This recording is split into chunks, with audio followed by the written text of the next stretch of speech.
नमस्कार अभ्यासक मित्रमैत्रिणींनो, MPSC लक्ष्य या यूट्यूब चॅनलवर तुमचे परत एकदा स्वागत आहे. आपली चालू घडामोडींची सिरीज आपण कंटिन्यू करतोय. त्यामध्ये सर्व वृत्तपत्रांमधून आलेल्या महत्त्वाच्या चालू घडामोडी आपण कव्हर करतोय. तर आज 13 जुलै 2018 आणि आजच्या महत्त्वाच्या चालू घडामोडी तुमच्यासाठी घेऊन येतोय. तुम्ही मला UN अकॅडमीवरती फॉलो करू शकता. UN अकॅडमीवरती फॉलो करण्यासाठी हा पाथ असेल unacademy.com/user/lakshya MPSC या नावाने. कालचा जो 12 जुलैचा PIB ॲनालिसिसचा व्हिडिओ आहे तिथे अपलोड झालेला आहे. ही त्याची लिंक आहे आणि या व्हिडिओच्या डिस्क्रिप्शनमध्ये सुद्धा तुम्हाला ती मिळेल. तुम्ही तिथे त्याचं ॲनालिसिस जे आपण केलेलं आहे, जी बातमी घेतलेली आहे ते तुम्ही तिथे बघू शकता. तसेच आपला आज सकाळी एक व्हिडिओ अपलोड झाला आहे. जे विद्यार्थी PSI STI असिस्टंट या परीक्षांसाठी तयारी करतायत अशा मुलांसाठी हा जो एक व्हिडिओ आहे हा आपण ऑलरेडी अपलोड केलेला आहे. आणि राज्यसेवेची जे विद्यार्थी तयारी करतायत तर राज्यसेवेच्या विद्यार्थ्यांसाठी हा एक मार्गदर्शनपर व्हिडिओ अपलोड झालेला आहे. ते तुम्ही दोन्ही बघून घ्या. इथे आयशेप जो आयकॉन आहे इथे या व्हिडिओची लिंक्स जी आहे तुम्हाला तिथे मिळणार आहे.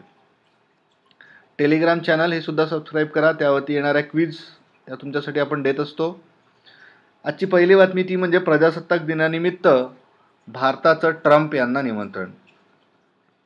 2019चा होणारा प्रजासत्ताक दिन भारतासाठी खास ठरण्याची शक्यता आहे. कारण भारतानं अमेरिकेचे अध्यक्ष डोनाल्ड ट्रम्प यांना निमंत्रित केलं आहे. ट्रम्प यांनी ते अजून स्वीकारले नाही. ट्रम्प यांनी भारताचं निमंत्रण स्वीकारल्यास मोदी सरकारच्या परराष्ट्र धोरणाचं ते एक मोठं यश असेल असं मानलं जात आहे. भारताकडून ट्रम्प यांना निमंत्रित केल्याची माहिती टाइम्स ऑफ इंडिया या वृत्तपत्राच्या सूत्रांनी दिलेली आहे. एप्रिलमध्ये भारतानं ट्रम्प यांना निमंत्रण पाठवलं होतं, मात्र त्यावर अमेरिकेकडून अद्याप कोणताही प्रतिसाद मिळाला नाही. भारताच्या निमंत्रणावर ट्रम्प प्रशासन सकारात्मक विचार करत असल्याचे संकेत मिळत आहेत. ट्रम्प यांनी भारताचं निमंत्रण स्वीकारल्यास भारताच्या परराष्ट्र धोरणाचं हे एक मोठं यश समजलं जाईल. आणि याआधी 2015मध्ये यापूर्वी अमेरिकन अध्यक्ष जे बराक ओबामा तत्कालीन अध्यक्ष होते, तर 2015च्या 26 जानेवारीच्या म्हणजेच प्रजासत्ताक दिनाच्या कार्यक्रमाच्या वेळी हे प्रमुख पाहुणे म्हणून उपस्थित होते. तर 2017मध्ये आपल्याला माहिती असेल आसियान देशांचे प्रमुख या कार्यक्रमासाठी प्रमुख पाहुणे 10 देशांचे पाहुणे एकाच वेळी प्रमुख पाहुणे म्हणून बोलावण्यात आलं होतं.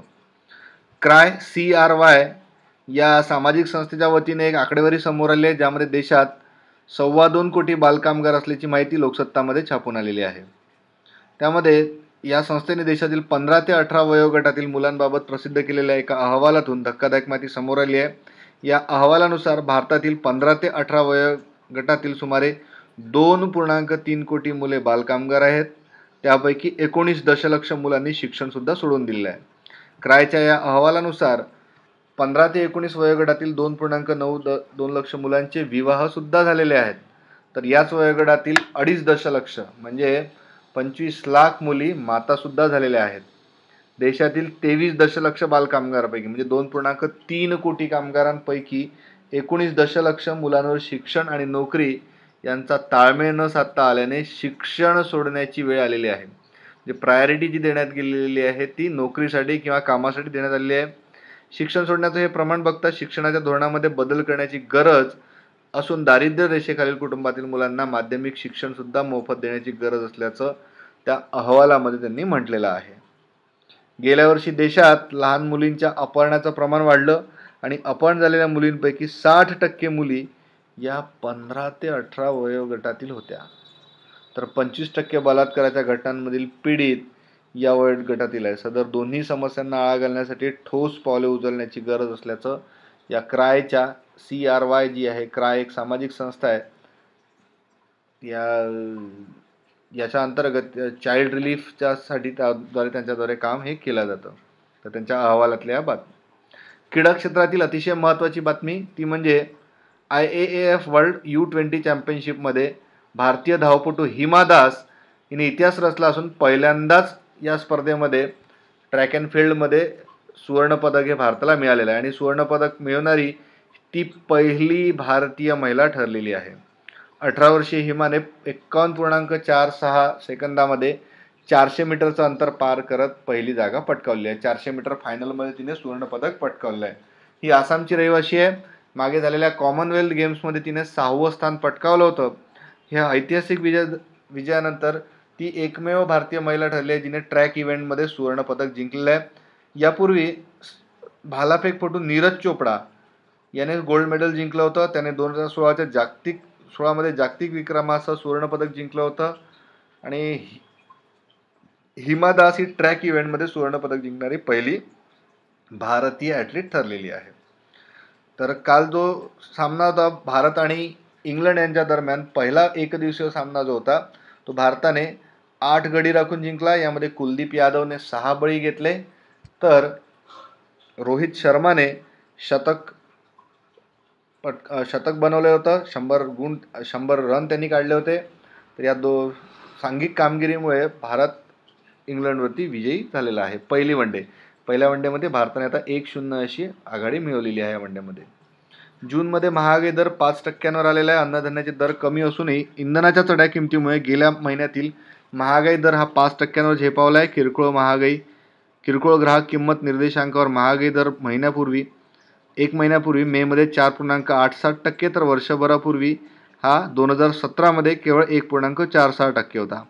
किरकोळ महागाई दर यापूर्वी जानेवारीमध्ये सर्वोच्च म्हणजे 5.07% नोंदवला गेला होता. महागाई दराने ही यावर्षी सर्वात जास्त पातळी गाठलेली आहे. मध्यवर्ती बँकेच्या महिना अखेरीस होणाऱ्या पतधोरण बैठकीकडून व्याजदर कपातीची अपेक्षा त्यासाठी वर्तवण्यात आलेली आहे. केंद्रीय सांख्यिकी कार्यालयाने जाहीर केलेल्या आकडेवारीनुसार अन्नधान्याच्या महागाईचा दर हा गेल्या महिन्यामध्ये 2.91% राहिला होता. मासिक तुलनेमध्ये तो काहीसा सावरला असला तरी इंधन आणि ऊर्जा गटातील चलनवाढ यंदा थेट 7.14% गेलेली आहे. तसेच मेमधील औद्योगिक उत्पादनसुद्धा खाली गेलं आहे. मेमध्ये हा दर केवळ 3.2% राहिला आहे. औद्योगिक उत्पादनात निर्देशांक एप्रिलमध्ये 4.8% होता, तर वर्षभरापूर्वी म्हणजे मे 2017मध्ये हा 2.9% होता. ही माहिती केंद्रीय सांख्यिकी विभागामार्फत देण्यात आलेली आहे. कुतूहल सदरामध्ये आज जी माहिती आली आहे ते सीझियम या मूलद्रव्याबद्दल. सीझियम हा आवर्त सारणीतील पहिल्या गणातला धातू असून या मूलद्रव्यांना अल्कली धातू असं म्हटलं जातं. त्यामध्ये lithium, sodium, potassium, rubidium, caesium आणि फ्रान्सियम असं त्यांचं नाव आहे. त्यातील अणु आकार सर्वात मोठा असलेला सीझियम हा सर्वात जास्त वापरला जातो आणि या गणातल्या धातूंच्या बाह्यकक्षेत असलेला एक इलेक्ट्रॉन मूलद्रव्यांना जास्त क्रियाशील बनवतो. म्हणजे याच्यामध्ये नेमकं होतं काय की हे जे मूलद्रव्य आहेत या मूलद्रव्यांमध्ये बाहेरच्या ऑर्बिटमध्ये एकच अणू असतो, त्यामुळे हे सर्वात जास्त ॲक्टिव्ह धातू बनतात. अल्कली धातू त्यांना म्हटलं जातं. त्यांना जास्त क्रियाशील बनवतात. सोनं, तांबं, सीझियम सोडलं तर बहुतेक धातू हे राखाडी पांढऱ्या रंगाचे चमकदार असतात. सीझियम चमकदार धातू आहे, पण तो अतिशय क्रियाशील असल्याने ऑक्सिजनशी त्याचा लगेच संयोग पावतो आणि मूळ सोन्यासारखा त्याचा पिवळा रंग काळवंडल्यासारखा दिसतो. कक्ष तापमानापेक्षा जरासा जास्त त्याचा वितलनांक आहे. म्हणजे रूम टेम्परेचरपेक्षा त्याचा वितलन बिंदू आहे हा थोडासा जास्त आहे. त्यामुळे आपल्या हातात जर ठेवलं तर तो विरघळतो. जसं पाऱ्याशी आपण खेळतो तसं पिवळ्या सोनेरी सीझियम द्रवाशी खेळू शकणार नाही, कारण हा तो धातू हातात जर घेतलाच तर तो विस्तवासारखं खेळण्यासारखा आहे, कारण हा हवेमध्ये पटकन पेट घेतो आणि लाल जांभळ्या रंगाने हा जळू लागतो. तसेच या गणातल्या धातूंचा पाण्याशी सुद्धा पक्का वैर. आपल्याला माहिती आहे सोडियम पाण्यात टाकला तर जळतो, पाणी आग विझवतं, पण हे धातू पाण्यात पडताच ते पेटून उठतात. सीझियम त्यामध्ये तसाच आहे, त्याचा स्फोट सुद्धा होऊ शकतो. पाणी बर्फ स्थितीत असेल म्हणजे तापमान अगदी -116°C असेल तरी सुद्धा सीझियम आणि पाण्याची रिएक्शन होते आणि स्फोट होतो. प्रचंड प्रमाणात उष्णता बाहेर पडते. या स्फोटक अभिक्रियेत हायड्रोजन वायू मुक्त होऊन सीझियम हायड्रॉक्साईड हा तीव्र अल्कली तयार होतो. सीझियम धातू अत्यंत क्रियाशील असल्याने त्यास जास्त काळजीपूर्वक हाताळावं लागतं आणि ते साठवतानाही हवेशी आणि पाण्याशी संपर्क येऊ न देता तो ठेवावा लागतो. सीझियमला ॲर्गॉन सारख्या निष्क्रिय वायूमध्ये सीलबंद बोरोसिल काचेच्या कुपीत ठेवलं जातं आणि सुमारे 100 ग्रॅमपेक्षा अधिक सीझियम जर असेल तर ते हवाबंद स्टेनलेस स्टील कंटेनरमध्ये ठेवलं जातं आणि एका ठिकाणाहून दुसऱ्या ठिकाणी सीझियम पाठवायचं असेल तर त्यासाठी विशेष काळजीही घ्यावी लागते. इतर मूलद्रव्यांशी सीझियम सहज संयोग पावतं आणि त्या संयुग तयार होतात. सीझियमचे बहुतेक क्षार रंगहीन आणि आर्द्रता शोषक असतात. तर हे कुतूहल सदर यामध्ये सीझियमबद्दल माहिती आलेली आहे. आणि व्यक्तिवेदमध्ये आज माहिती आली आहे महेंद्र कौल यांच्याबद्दल. भारतीय वंशाचे आणि इंग्लंडमध्ये असलेले ज्यावेळी 1940 मध्ये BBC हिंदी सेवा सुरू झाली, त्यानंतरच्या 10 वर्षांमध्ये माजी पंतप्रधान इंद्रकुमार गुजराल, हिमांशु कुमार भादुडी, ओंकारनाथ श्रीवास्तव, विश्वदीपक त्रिपाठी असे 51 दिग्गज त्यांच्या सेवेत कार्यरत होते. त्यातीलच एक होते महेंद्र कौल. त्यांचं निधन नुकतंच झालेलं आहे. 95 वर्षाच्या वयामध्ये त्यांचं निधन झालं आहे. त्यांचा जन्म जम्मू काश्मीरमधला, तेथेच त्यांचं शिक्षण झालं आणि नंतर ते श्रीनगर आकाशवाणी केंद्रात रुजू झाले होते. त्यानंतर ते अमेरिकेत गेले. अमेरिकेमधील व्हॉइस ऑफ अमेरिकामध्ये त्यांनी काम केलं. तिथून ते लंडनला गेले आणि लंडनच्या BBCच्या हिंदी सेवेत काम करण्याची त्यांना संधी मिळाली आणि 2 दशकाहून अधिक त्यांनी तिथे काम केलं होतं. आशिया देशातील श्रोत्यांसाठी नई जिंदगी नया जीवन हा मुलाखतीचा कार्यक्रम ते सादर करीत असत आणि तो त्यांचा कार्यक्रम अतिशय प्रसिद्ध होता. त्यांना तिथे फार लोकप्रियता त्यामध्ये मिळाली होती.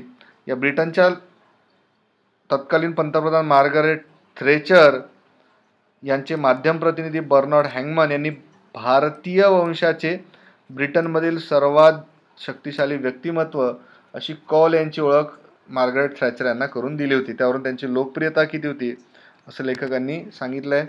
भारतीय वंशाचे ब्रिटनमधील सर्वात शक्तिशाली व्यक्तिमत्व अशी ओळख त्यांची बर्नार्ड हिटमन यांनी मार्गारेट थॅचर यांना करून दिली होती.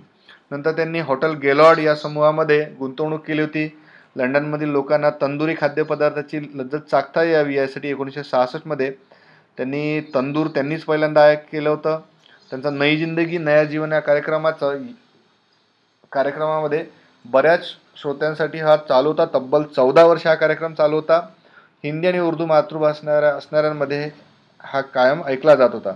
या कार्यक्रमात मार्गारेट थॅचर, भारताच्या माजी पंतप्रधान इंदिरा गांधी, राज कपूर, दिलीप कुमार, नर्गिस अशा अनेक मान्यवरांनी मुलाखती दिल्या होत्या.